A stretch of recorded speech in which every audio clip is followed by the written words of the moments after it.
Hi students, welcome to Sri Guru bio classes. ఈ వీడియోలో మనం 9th class biology 12th chapter improvement in food resources చాప్టర్కి సంబంధించి టెక్స్ట్ బుక్ ఎక్సర్సైజెస్ గురించి వివరంగా తెలుసుకునే ప్రయత్నం చేద్దాం. Now let us come to the topic. Biology 9th class semester 2 chapter 12 improvement in food resources textbook exercises.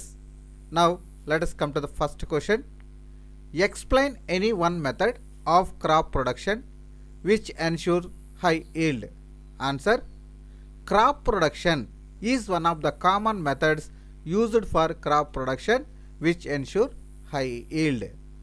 In this process, growing different crops on a piece of land in a pre-planned succession. Now coming to that advantages of this crop production, 2 or 3 crops can be cultivated in 1 year. It helps in the maximum utilization of nutrients. It prevents the spread of diseases and pests. It helps in increasing soil fertility. So these are the advantages of crop production to ensure high yield. Next, move on to second question. Why are manure and fertilizers used in the fields? Manure and fertilizers are the main sources of nutrient supply to crops. Manure contains more organic matter and supplies less amount of nutrient to the soil. But fertilizers provide more amount of nitrogen, phosphorus and potassium to the soil. They are helpful for good vegetative growth, giving rise to healthy plants that results in high crop production. Next, move on to third question. What are the advantages of intercropping and crop rotation? Answer: advantages of intercropping. It helps to maintain soil fertility. It increases productivity per unit area for maximum utilization of the nutrients. Reduced soil erosion. Save labor and time. Both crops can be easily harvested and processed separately. Next, coming to that advantages of crop rotation. It helps in replenishment of soil nutrients. It avoids depletion of particular nutrient from the soil. It minimizes pest infestations and diseases.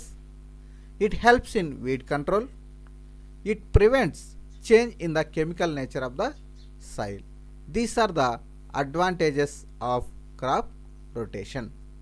Next, coming to that fourth question. What is genetic manipulation? How is it useful in agriculture practices? Answer: genetic manipulation is the process in which a gene of desired character is introduced into chromosome of a cell. Now coming to that uses of genetic manipulation in agriculture practices. Number 1, genetic manipulation is useful in production of better varieties with higher yield, production of good quality seeds with shorter and early maturity periods, better adaptability to adverse environmental conditions, desirable agronomic characteristics. So these are the advantages of genetic manipulations. Next, move on to fifth question. How do storage grains losses occur? Answers: factors responsible for such losses are biotic factors and abiotic factors. Now coming to that biotic factors. Biotic factors such as insects, rodents, fungi, mites and bacteria, they spoil the food grains. The birds, rats and rodents, they consume large amount of grains. Next, infections caused by bacteria and pests reduced the nutritional content in the grains. So these are the factors responsible for storage grain losses due to biotic factors. Now coming to that abiotic factors. Abiotic factors like inappropriate moisture and temperatures in the places of storage also causes more loss to the farmers. Most of the microorganisms grow better at 25 to 40 degrees centigrade and damages grains. More than 14% of moisture in food grains is favors the growth of bacteria and fungi. They causes more damage. Both biotic and abiotic factors cause degradation in quality, loss in weight, poor germinability, discoloration of produce, all leading to poor marketability. So these are the biotic and abiotic factors which affect the grain loss. Next, move on to question number 6. How do good animal husbandry practices benefit farmers? Answer. Good animal husbandry practices are beneficial to the farmers in the following ways. Number 1. Improvement of breeds of the domesticated animals, increasing the yield such as milk, eggs and meat, etc.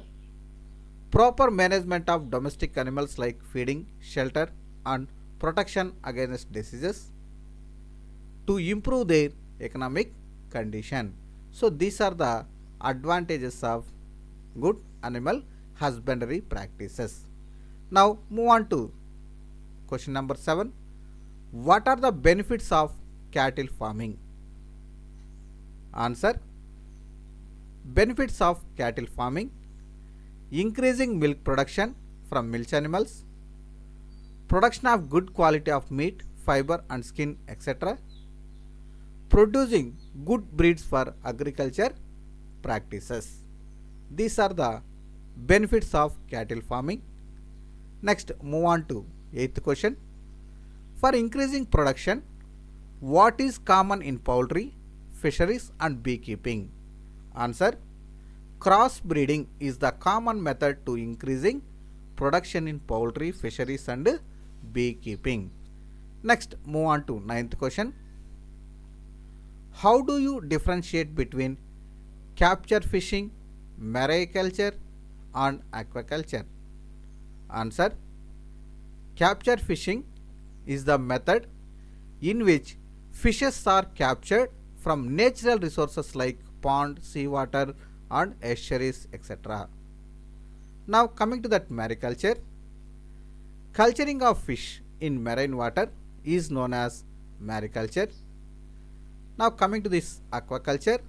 Culture and management of both in freshwater and in marine water fishes is known as aquaculture.